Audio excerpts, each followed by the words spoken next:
Good morning, students. Welcome to online teaching session of Academic World School Bemetara. मैं चंद्रभान चौबे, हिंदी शिक्षक। आज कक्षा 10वीं के प्रकरण समास के अंतर्गत तत्पुरुष समास, कर्मधारय समास, द्विगु समास, द्वंद्व समास और बहुब्रीहि समास को आज हम चर्चा करेंगे।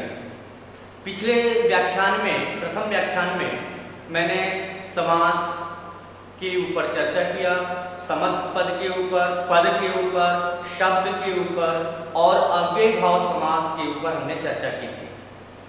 द्वितीय व्याख्यान में आज हम उन समास के जो और भेद हैं, उन भेदों पर आज हम चर्चा करेंगे। विद्यार्थियों, इसमें जो भी महत्वपूर्ण बिंदु हैं आप उन्हें अवश्य लिखेंगे, जिससे आपको पढ़ने के समय में किसी भी प्रकार की कोई असुविधा न हो। हम चर्चा कर लेते हैं महत्वपूर्ण बिंदुओं पर। शिक्षण उद्देश्य क्या है? तो समास के भेद की परिभाषा, हमने एक भेद की परिभाषा पढ़ ली है। आज हम और जो बचे हुए कुछ भेद हैं उनकी परिभाषा एवं उनके उदाहरण पर हम चर्चा करेंगे। समास के भेदों के उदाहरण, समास के भेदों के उदाहरण पर चर्चा करेंगे। समस्त पद एवं विग्रह की जानकारी, कैसे समस्त पद होते हैं और उनका विग्रह कैसे करते हैं और विग्रह के आधार पर उनका नामकरण किस समास के अंतर्गत वो आते हैं, इस पर आज हम चर्चा करेंगे। हमारा शिक्षण उद्देश्य है समास की परिभाषा व भेद से परिचय कराना, समस्त पद व विग्रह विधि से परिचय कराना। तो हम शुरू करते हैं अपना शीर्षक तत्पुरुष समास। तत्पुरुष, सर्वप्रथम हम देखते हैं कि तत्पुरुष समास की परिभाषा क्या है। हमने पढ़ा था पिछले व्याख्यान में कि दो शब्दों को मिलने से मिलने की जो प्रक्रिया है, उस प्रक्रिया के बाद एक नया शब्द का निर्माण होता है, जिसे हम समास कहते हैं, जिसे समस्त पद कहते हैं। समस्त पद अर्थात समास, समस्त पदों को तोड़ना विग्रह कहलाता है। तो हम दूसरा समास का जो दूसरा तत्पुरुष समास जो है उसके परिभाषा पढ़ेंगे, उसके उदाहरण पढ़ेंगे।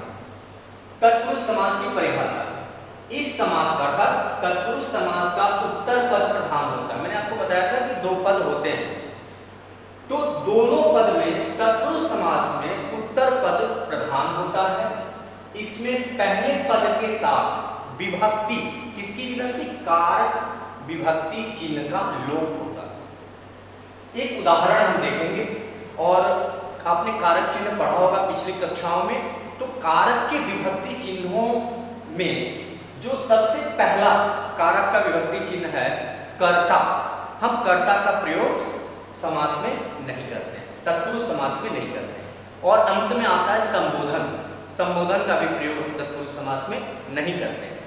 तो हम शुरू करते हैं। सबसे पहला उदाहरण हम लेते हैं कर्म। कर्म क्या है कि तत्पुरुष समास में जो कारक की विभक्ति चिन्ह होते हैं उनमें सबसे पहला आता है कर्म। कर्म अर्थात कर्म का जो विभक्ति चिन्ह है वह है को। इसके आधार पर, अर्थात ये विभक्ति चिन्ह है, इसके आधार पर हम उदाहरण को देखेंगे। ग्रामगत, ग्रामगत ये एक समस्त पद है, और इसका जब हम विग्रह करेंगे तो क्या होगा? ग्राम को गया हुआ, ग्राम को गया हुआ। अब देखेंगे आप कि यहां को आ रहा है, ये को कारक के विभक्ति चिन्ह अर्थात कर्म को, कर्म को अर्थात विभक्ति चिन्ह के अंतर्गत आता है। और मैंने कहा था कि उत्तर पद प्रधान होता है। तो इसमें दो पद हैं, ग्राम और एक गत, अर्थात प्रधान कौन सा है? उत्तर पद। दूसरा पद को उत्तर पद कहते हैं, यह प्रधान होता है। तो और कारक जो प्रथम पद होता है, उस प्रथम पद में कारक के विभक्ति चिन्ह का लोप होता है, अर्थात ग्राम को गया, अर्थात ग्राम के साथ विभक्ति चिन्ह का प्रयोग हुआ है। और गत का मतलब गया हुआ, उसमें कोई परिवर्तन नहीं हो रहा, अर्थात द्वितीय पद में उत्तर पद जो होता है वो द्वितीय पद होता है, वही प्रधान होता है, और प्रथम पद में कारक के विभक्ति चिन्ह का लोप होता है। तो ये पहला उदाहरण हमने लिखा। दूसरा उदाहरण देखेंगे, स्वर्गवास, अर्थात स्वर्ग को गया हुआ, स्वर्ग को गया हुआ। ये मैंने दो उदाहरण आपको दिए। कर्म तत्पुरुष, इसको हम क्या कह सकते हैं, कर्म तत्पुरुष, ये उसका विभक्ति चिन्ह है, और इसको हम बोलेंगे कर्म तत्पुरुष। कर्म तत्पुरुष, इसका विभक्ति चिन्ह है को। तो जो भी तत्पुरुष में कर्म तत्पुरुष के अंतर्गत आएगा उसमें को आपको देखने को मिलेगा। दूसरा है करण तत्पुरुष, दूसरा है करण, करण तत्पुरुष। अब करण तत्पुरुष में से, करण का जो विभक्ति चिन्ह है वह से। अब हम यहां देखते हैं कि से, लेकिन से दो जगह आता है कारक की विभक्ति चिन्ह में। यहां पर से का अर्थ होता है जुड़ा हुआ, जुड़ा हुआ का मतलब किसी चीज को जोड़ना, और एक जगह और आता है से अपादान, अपादान तत्पुरुष में वहां आता है, वहां होता है अलग करने के परिप्रेक्ष्य में। तो ये याद रखेंगे कि करण तत्पुरुष में से जो प्रयोग होगा यह किसी भी शब्द में अर्थात विग्रह करने पर किसी चीज को जोड़ेगा, और अपादान में जो से का प्रयोग होगा वह अलग करने के परिप्रेक्ष्य में होगा। अब इसके दो एग्जांपल हम देखते हैं, दो भयाकुल, भयाकुल, एक है भयाकुल और दूसरा है भयभीत। अब हम इन दोनों को देखें, इसमें से का प्रयोग होगा। एक होगा भयाकुल अर्थात भय से आकुल, और भयभीत में होगा भय से भीत, भय से भीत। अब आपने देखा होगा कि जो भी कारक के विभक्ति चिन्ह आ रहे हैं विग्रह में, वो आप देखेंगे प्रथम पद के साथ ही लग रहे हैं। इसका मतलब जब समस्त पद बनाते हैं तो विभक्ति चिन्ह का लोप हो जाता है, और लोप किसके साथ होता है, प्रथम पद के साथ। और जब हम इसका विग्रह करते हैं तो यही प्रथम पद में जो विभक्ति चिन्हों का लोप होता है यही बाहर आ जाता है।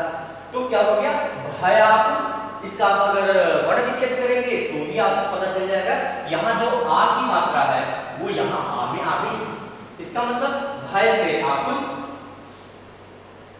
और भयभीत, भय से भीत। ये दो तत्पुरुष के दो उदाहरण हमने दिए, एक कर्म तत्पुरुष और एक करण तत्पुरुष। अब तीसरा है संप्रदान, संप्रदान तत्पुरुष। और संप्रदान तत्पुरुष में क्या है, संप्रदान तत्पुरुष, संप्रदान तत्पुरुष में के लिए का प्रयोग होता है, के लिए, ये इसका विभक्ति चिन्ह है। जैसे विद्यालय, विद्यालय, और पाठशाला या रसोई घर,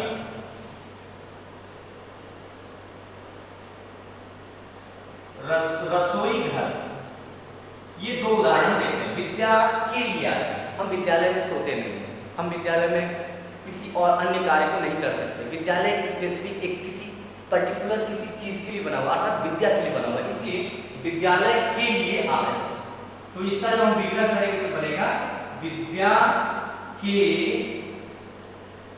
लिए आलय। आलय का मतलब घर, विद्या का मतलब विद्या, पढ़ाई, अर्थात विद्या के लिए आलय। अब ये देखेंगे कि विद्या शब्द में ही के लिए का प्रयोग हो रहा है, ये विभक्ति चिन्ह है और इसके लिए प्रयोग हो रहा है। और दूसरा पद अर्थात उत्तर पद प्रधान है, उसमें कोई परिवर्तन नहीं होगा। दूसरा उसी तरह देखेंगे रसोई घर, रसोई के लिए घर, रसोई के लिए घर, दूसरे में कोई परिवर्तन नहीं होगा। घर अर्थात ये जो के लिए का प्रयोग हुआ है वह प्रथम पद के लिए हुआ। अब ये संप्रदान तत्पुरुष के लिए हो गया। मैं आपको बता रहा था अपादान। ये अपादान तत्पुरुष में क्या है, यहां पर भी से के लिए प्रयोग होता है अपादान। अपादान तत्पुरुष, इसमें भी विभक्ति चिन्ह किस क्या है, से।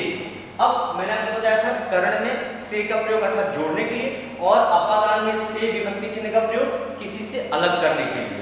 तो इसमें देखेंगे धर्म भ्रष्ट, धर्म भ्रष्ट, धर्म भ्रष्ट का मतलब धर्म से भ्रष्ट। अब यहां पर से का प्रयोग आ रहा है, लेकिन यहां पर धर्म से विमुख हो जाने के लिए, अर्थात धर्म विमुख भी हो सकता है। धर्म विमुख में दो एग्जाम्पल देखते हैं। धर्म भ्रष्ट अर्थात धर्म से भ्रष्ट, धर्म से भ्रष्ट, और धर्म से विमुख, धर्म से विमुख। विद्यार्थी ध्यान देंगे, यहां हमने धर्म से भ्रष्ट अर्थात धर्म से विमुख हो जाना, हमने धर्म विमुख भी उदाहरण में लिया, धर्म से विमुख अर्थात धर्म से अलग हो जाना। तो यहां अलग होने के परिप्रेक्ष्य में है और वहां जोड़ने के परिप्रेक्ष्य में, करण में जोड़ने के परिप्रेक्ष्य में है और अपादान में अलग होने के परिप्रेक्ष्य में। तो ये अब और हमारे पास दो तत्पुरुष अर्थात तत्पुरुष के दो और उदाहरण बाकी हैं, जिसमें संबंध, संबंध तत्पुरुष। अब संबंध तत्पुरुष का है का, के, की, का, के, की, या फिर रा, रे, री, ये इसकी विभक्ति चिन्ह है। अब इसमें से दो तीन एग्जांपल देखते हैं, उदाहरण देखते हैं। राजपुरुष, उदाहरण देखते हैं राजपुरुष, ये समस्त पद है, प्रथम पद राज है, द्वितीय पद पुरुष है, द्वितीय पद प्रधान होता है, प्रथम पद में विभक्ति चिन्ह का लोप होता है। तो देखेंगे राज का पुरुष, यहां पर का आया था विभक्ति चिन्ह, यहां पर भी का आ रहा है विभक्ति चिन्ह। दूसरा है अमृत धारा, अमृत धारा, तो क्या बनेगा विद्यार्थियों, अमृत की धारा, अमृत की धारा, यहां पर का और यहां पर की, ये दोनों विभक्ति चिन्ह का प्रयोग हुआ, लेकिन विभक्ति चिन्ह का प्रयोग प्रथम पद में लोप होने के कारण समस्त पद में लोप हो जाता है और विग्रह करने पर वही जो लोप हुआ रहता है वही बाहर आएगा। अब अंतिम तत्पुरुष समास का जो उदाहरण है वो है अधिकरण, अधिकरण तत्पुरुष। अधिकरण का में पर, ये इसका विभक्ति चिन्ह है में और पर। अब इसका उदाहरण देखेंगे आत्मविश्वास, आत्मविश्वास अर्थात आत्म पर विश्वास या आत्मा पर विश्वास, दोनों ही सही होगा। आप बीती, ये दो देखेंगे, ये हो जाएगा आत्मा पर विश्वास और ये हो जाएगा आप पर बीती। तो आप देखेंगे कि यहां पर विभक्ति चिन्ह का प्रयोग हो रहा है और अधिकरण में पर का विभक्ति चिन्हों का प्रयोग होता है। इस प्रकार तत्पुरुष के सारे उदाहरण हमने कारक के विभक्ति चिन्हों के आधार पर आपको बताने का प्रयास किया। अब हमारा दूसरा समास आता है, दूसरा समास आता है कर्मधारय समास। कर्मधारय समास में क्या होता है? कर्मधारय समास में आपको एक बात सबसे पहले याद रखने की है कि वह समास जिसका पहला पद विशेषण और दूसरा पद विशेष्य हो, या पहला पद उपमेय हो, उपमान हो और दूसरा पद उपमेय हो। ये हमेशा याद रखने की चीज है कि पहला या तो विशेषता बताई जाएगी या उपमा बताई जाएगी। तो ये हमें याद रखने की जरूरत है। मैं परिभाषा नहीं लिख रहा हूँ, परिभाषा आपके टेक्स्ट बुक में मिलेगी, मैं आपको सिर्फ समझाने का प्रयास कर रहा हूं कि वह समास जिसका पहला पद विशेषण एवं दूसरा पद विशेष्य हो, या फिर पहला पद उपमान हो, दूसरा पद उपमेय हो। उदाहरण देखते हैं, उदाहरण देखेंगे। ऐसे कुछ उदाहरण आपके सामने है। नील गगन, नील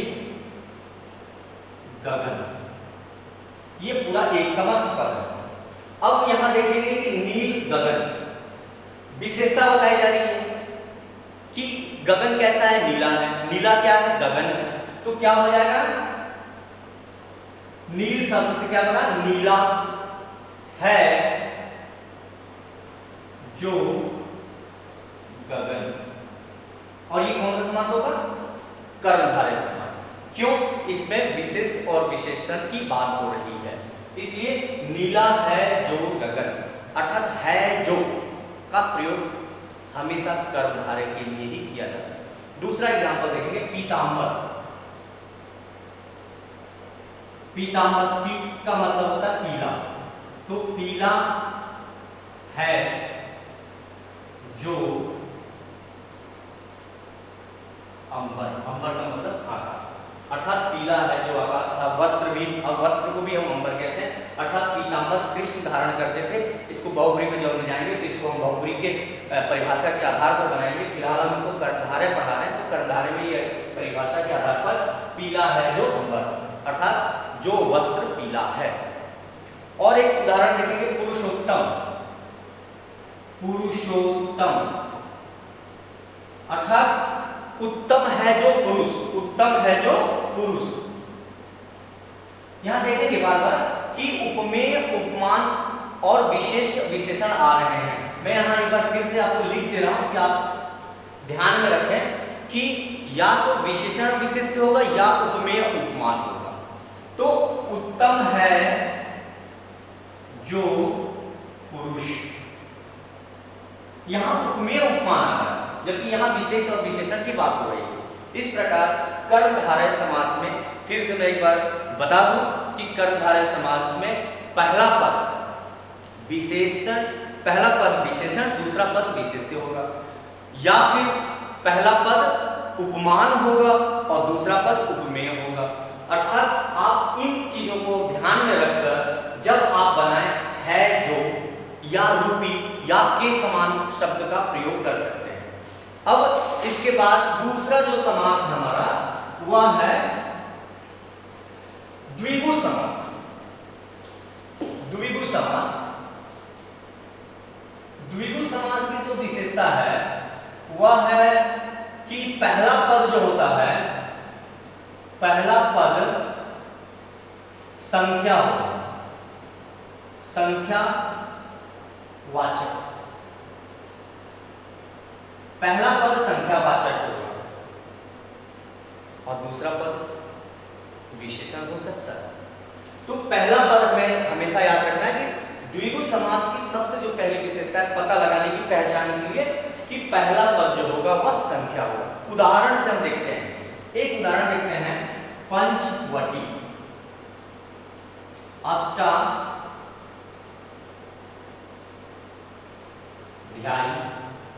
नव ग्रह, सप्त सही। ये इतने उदाहरण से हम पता लगाने का प्रयास करेंगे। पंचवटी, आपने देखा पहला पद क्या है, पंच, पंच का मतलब पांच। दूसरा पद देखें अष्टा, अष्टा का मतलब आठ, नौ और सप्त। पहले पद में आप संख्या देख पा रहे हैं, तो पहला पद संख्यावाचक होगा। तो पहला पद पंचवटी अर्थात पांच है, अब इसको बनाएंगे। और दूसरा पद जो है वह भाव प्रकट करता है, किसका, समाहार का या समूह का। तो पांच, इसका विग्रह करेंगे, पांच वटों का समूह। अब ये देखेंगे वटों, यहां वटी था, वहां वटों कैसे हो गए, जहां पांच होगा बहुवचन है तो वट की जगह वटों हो जाएगा।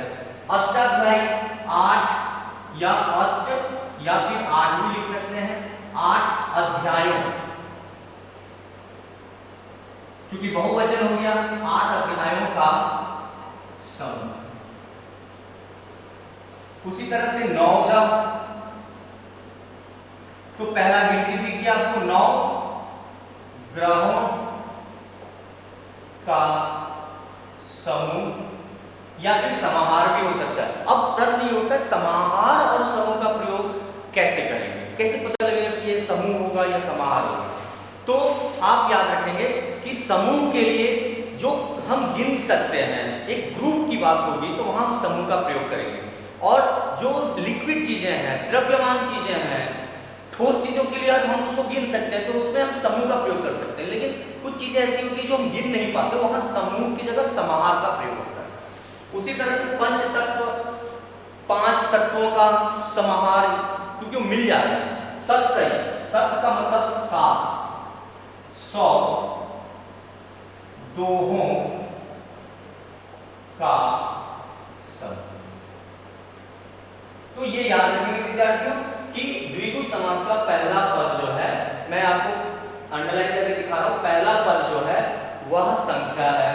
पंच, अष्ट, 9, सत, पंच तत्व, ये सब जो है पहला पद जो है वो संख्यावाचक होगा और दूसरा पद जो होगा वो विशेषण हो सकता है, क्योंकि पंचवटी बता रहा है कि वटों की संख्या कितनी है, 5 है, तो ये विशेषता भी प्रकट कर रहा है। दूसरी बात है समूह और समाहार के भाव प्रकट करते हैं। अब मैं द्वंद्व समास पर ध्यान देंगे। द्विगु समास के उदाहरण आपको बताया। द्वंद्व समास, द्वंद्व समास में अर्थात जिस समास के समस्त पदों में पहला पद और दूसरा पद, समस्त पद का आपको मैंने आपको बताया था कि जैसे माता और पिता, ये 2 पद हैं, ये पूरा एक पद है, माता पिता। अब जब हम ये 2 समस्त पद में जब हम इसका विग्रह करेंगे तो दोनों पद अर्थात प्रथम पद और द्वितीय पद, दोनों ही पद में भाव जो रहेंगे वो समानांतर रह सकते हैं, पर्यायवाची वाले शब्द रह सकते हैं, विलोम वाले शब्द रह सकते हैं, ज्यादातर विलोम वाले शब्द रखते हैं, और दोनों अपने आप में महत्वपूर्ण होते हैं। आप दोनों में से ये नहीं कह सकते कि ये कमजोर है और ये अच्छा है, ये खराब है, ऐसा नहीं कह सकते। तो इसका परिभाषा अगर दोनों पद समान होते हैं, महत्व रखते हैं अपने आप में, तो जो ये द्वंद्व समास है, मैं आपको द्वंद्व समास के बारे में कुछ और जानकारी दे दूं। जो द्वंद्व समास है इसमें सबसे जो महत्वपूर्ण है कि दोनों पद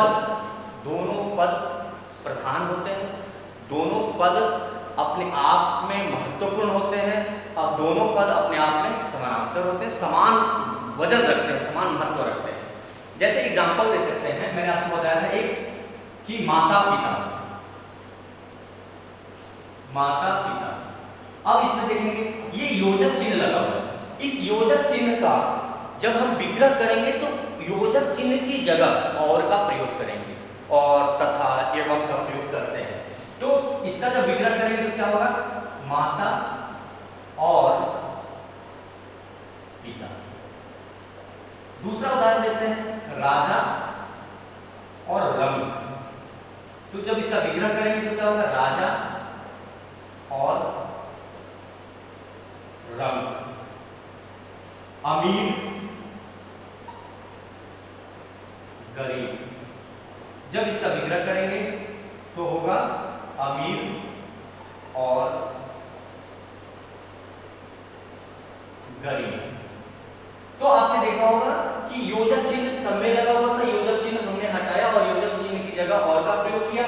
बाकी दोनों में अपने आप में महत्वपूर्ण है तो उस पर हम ज्यादा बदलाव कर ही नहीं सकते। और एक तरह के प्रश्न हमेशा परीक्षा में पूछे जाते हैं, जैसे मैं उदाहरण दे दूं, जलवायु।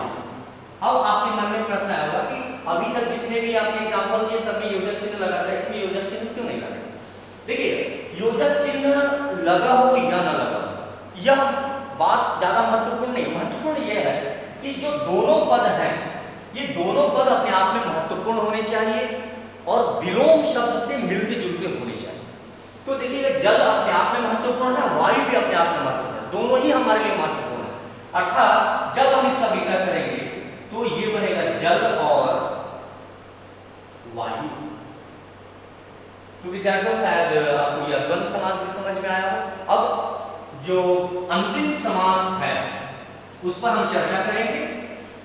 वो अंतिम समास है बहुव्रीहि समास। और बहुव्रीहि समास जो है वह कर्मधारय से भी कुछ मिलता जुलता है और द्विगु समास से भी कुछ मिलता जुलता है। बहुव्रीहि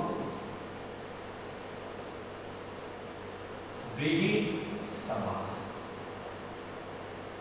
बहुव्रीहि समास के दोनों पद प्रधान होते हैं। दोनों पद मिलकर किसी तीसरे पद की तरफ संकेत करते हैं। फिर से ध्यान से सुनेंगे।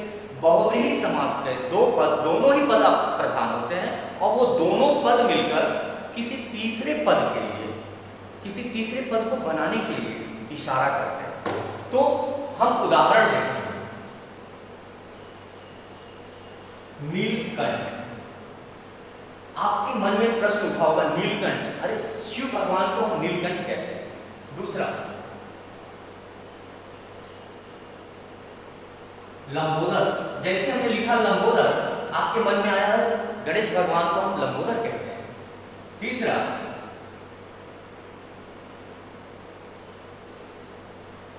दशानन, जैसे हमने लिखा दशानन, आपके मन में प्रश्न उठा हो, महाज्ञानी रावण को दशानन कहते हैं। तो ये जो दो पद मिलते ही तीसरे पद की तरफ जो एक संकेत जा रहा है, यही बहुव्रीहि समास है। अब इसका जब हम विग्रह करेंगे तो आप ध्यान देंगे कि नीलकंठ, हमारे मन में नील और दूसरा कंठ, दो पद मिले और दोनों पद जब मिलकर समस्त पद बने, और हमने जैसे ही पढ़ा नीलकंठ तो हमारा एक तीसरा पद का निर्माण हुआ और वो था शिव भगवान, अर्थात शिव भगवान को ही हम नीलकंठ कहते हैं। अब इसका जब विग्रह करेंगे तो लिखेंगे नीला है कंठ जिसका, अर्थात शिव। अब एक पद था नील, दूसरा पद था कंठ, नीलकंठ। जैसे ही नीलकंठ सुना, हमने तीसरे पद का निर्माण हमारे दिमाग में पहले से हो गया। हमने क्या किया, नीला है कंठ जिसका, अर्थात किसका कंठ नीला है। आपको मालूम है कि शंकर भगवान ने अमृत पिया था, विष पिया था, उस विष को पीने के पश्चात उनके कंठ नीले पड़ गए थे, तभी से उनका नाम नीलकंठ पड़ गया। दूसरा है लंबोदर। लंबोदर आपने देखा होगा गजानन महाराज को, रिद्धि सिद्धि विनायक गजानन महाराज को देखा होगा, उनके पेट जो है वो लंबे हैं, तो उन्हीं के आधार पर उनका नामकरण किया गया लंबोदर। तो हम इसको कैसे बनाएंगे, लंबा है जिसका उदर, उदर का मतलब पेट होता है, उदर अर्थात गणेश भगवान, शिव भगवान। तो ये आप देख रहे हैं कि थर्ड पर्सन क्या है, ये तीसरा पद हमारा निर्माण होते जा रहा है। पहला पद था नीला, दूसरा पद था कंठ और तीसरा पद हुआ शिव भगवान। पहला पद था लंबा, दूसरा पद था उदर और तीसरा पद हुआ गणेश भगवान। इसी तरह से दशानन, 10 हैं जिसके आनंद, अर्थात रावण। अब पहला पद था, दो पद थे इसमें, 10 और आनंद। तो 10 आनंद, आनंद का मतलब होता है अंग, सर को। तो 10 आनंद हैं जिसके, अर्थात 10 आनंद सिर्फ पूरे विश्व में अगर थे किसी के तो वह रावण के थे। अर्थात यह बहुव्रीहि समास जो होता है वह अपने आप में एक अनोखा होता है और एक विशेष को एक व्यक्ति विशेष की तरफ या भगवान विशेष की तरफ या जीव विशेष की तरफ एक इशारा करता है, अर्थात सबसे अननोन होता है।